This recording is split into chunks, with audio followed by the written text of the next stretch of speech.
जिसकी लगातार हम बात कर रहे हैं वो है इंश्योरेंस स्पेस और इंश्योरेंस में क्योंकि पेनिट्रेशन बढ़ाने पर फोकस गवर्नमेंट का भी है, इरडा का भी है। इनफैक्ट आईआरडीए की बोर्ड बैठक के बाद हमारे सहयोगी अनुराग शाह ने बातचीत की चेयरमैन देबाशीष पंडा से। आइए उनकी वो इंटरेस्टिंग कॉन्वर्सेशन सुनिए। इंपॉर्टेंट कंक्लूड्स भी डिस्कस करेंगे। नमस्कार, मैं हूं अनुराग शाह और इस समय मैं हूं हैदराबाद के आईआरडीए के हेड ऑफिस में और मेरे साथ खास बातचीत के लिए मौजूद है आईआरडीए के चेयरमैन देबाशीष पांडा। सर, सबसे पहले तो बहुत बहुत शुक्रिया हमसे बात करने के लिए 18 हाउस संदेश। नमस्कार अनुराग सर, जी। आपसे मैं यही समझना चाहता हूं, आज की जो बोर्ड बैठक थी उसमें कई सारे बड़े फैसले जो है आईआरडीए के द्वारा लिए गए, जिसमें एक है कि रजिस्ट्रेशन ऑफ नई इंश्योरेंस कंपनी की। तो क्या हम देखेंगे कि आने वाले वक्त में ढेर सारी इंश्योरेंस कंपनियां हैं जो भारत के अंदर देखने को मिलेगी? क्यों आप उसकी जो रजिस्ट्रेशन की प्रक्रिया बहुत आसान करने वाले हैं? बिल्कुल सही आपने फरमाया। देखिए, जो हमारा मेन जो विज़न है कि पूरा हिंदुस्तान में जैसे हमारे सभी नागरिकों को उचित मात्रा में इंश्योरेंस सुलभ हो जाए, आसानी से सुलभ हो जाए, अफोर्डेबल प्राइसेस पे हो जाए और उनके द्वार पे उनको अवेलेबल कराया जाए, तो उस उद्देश्य के पूर्ति के लिए हमें बहुत सारा कदम उठाना होगा।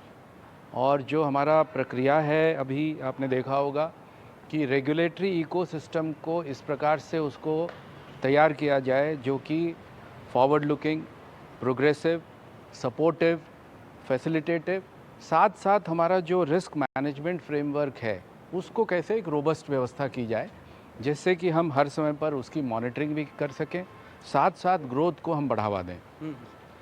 इंश्योरेंस पेनिट्रेशन को यदि हम करंट जो है 3.2% है उसको डबल करना है तो हमें लगभग जो एस्टिमेटेड है प्रोजेक्शन लेते हुए कि जीडीपी कैसे ग्रो करेगा, वर्ल्ड जीडीपी कैसे ग्रो करेगा, नहीं तो उधर भी इंश्योरेंस पेनिट्रेशन, तो हम अगर वर्ल्ड एवरेज को कैच करना चाहते हैं तो हमें लगभग 3.5 लाख करोड़ की कैपिटल की और ज़रूरत है इंश्योरेंस इंडस्ट्री में। तो जो एग्जिस्टिंग प्लेयर्स है उनको कैपिटल ऑगमेंट करना पड़ेगा, बढ़ाना पड़ेगा, लाना पड़ेगा, और दूसरा जो नए कंपनीज की आने की आवश्यकता है। तो इसमें सर आप कर रहे हैं कि अब पी फर्म भी है वो भी प्रमोटर बन तो जाएंगे? जो SVB हमारा के साथ? रजिस्ट्रेशन है गाइडलाइंस, एसेंशियली वो उसको टारगेट कर रहा है कि कोई नया प्लेयर आए तो उसको कैसे आसानी से वो कैपिटल रेज करे और वो आके अपना यूनिट को स्थापित करे और इंश्योरेंस की सेवा बेचना शुरू करे। तो रजिस्ट्रेशन गाइडलाइंस में एक बहुत बड़ा चेंजेस लाए हैं। उसमें पी फंड्स को लाने के लिए पहले मैंडेटरी था कि वो एक स्पेशल पर्पस व्हीकल ही बना के ला सकते हैं, उसको ऑप्शनल कर दिया गया। जो इन्वेस्टर है वो 50% रखेगा, यदि वो लिस्टिंग करता है या डाइवर्स्ट करता है तो वो 26% में आके रुक सकता है। पी फंड्स जो यूनिट पुराना मतलब स्टेबलाइज हो गया तो उसमें लॉक इन पीरियड को कम, जैसे जैसे बढ़ता जाएगा उसका उम्र यूनिट का तो लॉक इन पीरियड कम होता जाएगा। तो ये सब उसमें नया चेंजेस लाए हैं और हमें उम्मीद है कि आने वाले समय में और नए नए कंपनी स्थापित होंगे। आज आपको मुझे बताने में हर्ष है कि 2017 में हमारा लास्ट अप्रूवल हुआ था नया इंश्योरेंस कंपनी का और आज 2022 में हमने पहला शुरुआत की है। शेमा जनरल इंश्योरेंस कंपनी के नाम से उसकी आज अप्रूवल हुई। ये नॉन लाइफ इंश्योरेंस कंपनी होगा और उनका जो मुख्य व्यवसाय शुरू करेंगे वो एग्रीकल्चर और एलाइड एक्टिविटीज़ में। एक और एप्लीकेशन भी मैच्योर हो गया है जो लाइफ इंश्योरेंस का काम करेंगे, क्रेडिट एक्सेस। वो दिसंबर के 15 तारीख के आसपास उनकी कैपिटल आएगी तो उनको अगले बोर्ड में उनकी स्वीकृति दी जाएगी। 18 और एप्लीकेशंस हमारे पास आ गया है, वो डिफरेंट स्टेज में है।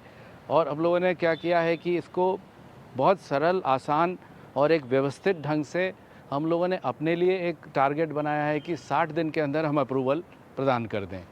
तो अब इन्वेस्टर के ऊपर बहुत सारी इंश्योरेंस कंपनियां तो वो आसान कर रहे हैं, ईज ऑफ डूइंग जरूरत भी है जिस तरह की हमको इंश्योरेंस का पेनिट्रेशन। सर, एक और जो अनाउंसमेंट किया गया है कि टाई अप का ओपन आर्किटेक्चर पहले 3-3-3 था, 3 लाइफ, 3 हेल्थ, 3 जनरल बैंक जो है करार कर सकते, तो अब उसको आपने क्या 27 तक बढ़ा दिया? इसमें ऐसा किया है कि 3 तक वो सीमित था, तो 3 लाइफ में, 3 नॉन लाइफ में और 3 हेल्थ में वो कर सकते थे।